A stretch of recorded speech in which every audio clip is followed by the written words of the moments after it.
இந்த வேளச்சேரியில் ഞാൻ ഇപ്പോൾ ഒരു விஷயம் பார்த்துட்டோம். இம்மான் fitness centre gym 500 per month போகணும். 3 monthsக்கு 1200. இது பாருங்கள், நல்லா இருக்குது.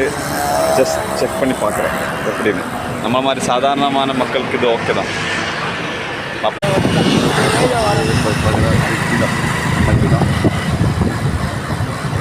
கல்யாண மண்டபம் வந்துட்டோம். யா பார்ப்போம், எங்கே செக் பண்ணோம், ஃபோன் பண்ணி பார்க்குறேன். அப்படியே போய்ட்டு பார்க்குறேன். இந்த ட்ரெட்மில் மட்டும் ஒர்க் ஆகாது. பட் இதான் நம்ம ஆர்டர்.